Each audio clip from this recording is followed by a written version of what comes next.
the sun sets. I hope you still want me. Halo semuanya, gimana kabarnya? Ya, semoga kita dalam keadaan sehat dan masih dalam keadaan sukacita dalam menjalani pagi hari ini. Sebelum memulai, kita harus memiliki semangat yang luar biasa, dan jangan pernah bosan juga menonton pembelajaran-pembelajaran yang dapat saya bagikan kepada teman-teman. Ya, di sini saya akan melanjutkan pembahasan dari kita kemarin. Sekarang kita masuk ke dalam sasaran sosiologi sastra. Nah, sasaran sosiologi sastra ini ada tiga bidang yang harus kita pelajari dalam sasaran sosiologi sastra ini. Yang pertama, konteks sosial sastra. Yang kedua, sastra sebagai cermin masyarakat. Dan yang terakhir adalah fungsi sosial sastra. Ya. Konteks sosial sastrawan, ya, konteks sosial sastrawan ini memiliki kaitan terhadap masyarakat sekitar kita. Ya, konteks sosial sastra memiliki hubungan yang erat kepada posisi sosial sastra dalam masyarakat. Nah, jadi di dalam konteks sosial sastra ini memiliki kaitan yang penuh erat maksudnya kepada si pembaca. Jadi kita sebagai masyarakat yang menikmati puisi, drama, cerpen itu, nah mereka juga memiliki kaitan yang erat gitu. Jadi berkesinambungan terhadap si sastrawan dan si pembaca. Terus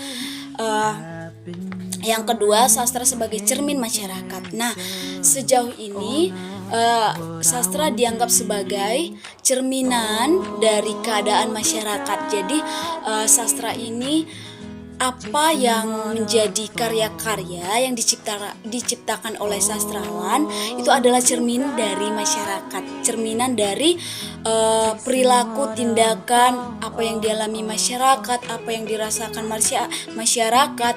Nah, sastrawan yang membantu dalam menuangkan ataupun mengekspresikan ataupun memberitakan apa yang kita rasakan gitu. Jadi ketika sastrawan menciptakan sebuah karya-karya, mereka terlebih dahulu melihat keadaan sekelilingnya gitu. Jadi yang terakhir ada fungsi sosial sastra. Nah, fungsi sosial sastra ini pada dimensi pendekatan sosiologi berusaha menjawab pertanyaan-pertanyaan yang sebelumnya. Nah, sampai saat ini, sejauh ini fungsi dari sosial sastra itu adalah mereka melihat sudut pandang. Nah, sudut pandang dari masyarakat tersebut. Nah, jadi itulah fungsi dari sosial sastra ini gitu. Jadi sudut pandang yang menganggap bahwa sastra sama derajatnya dengan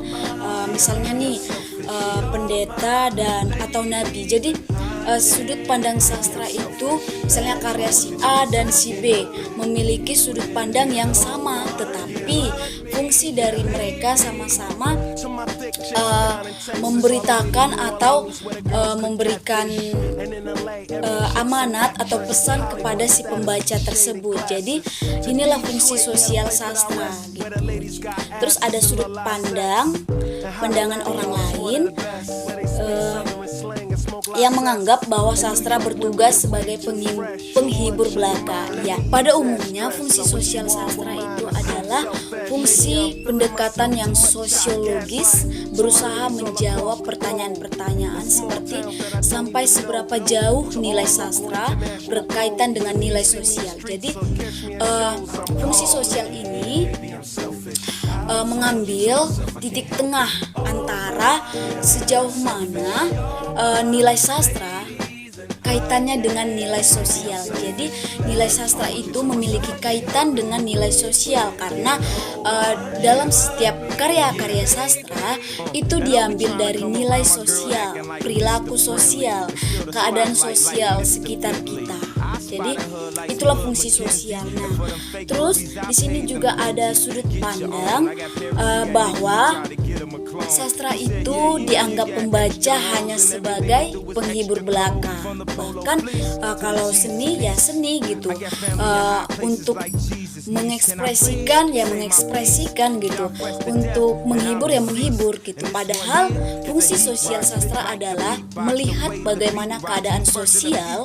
Nah, disitulah sastra memberitakan atau menyampaikan dari perasaan dari sosial ataupun individu tersebut ke dalam sebuah karya sastra. Jadi itulah teman-teman fungsi dari sosial sastra ya. Semoga bermanfaat untuk teman-teman.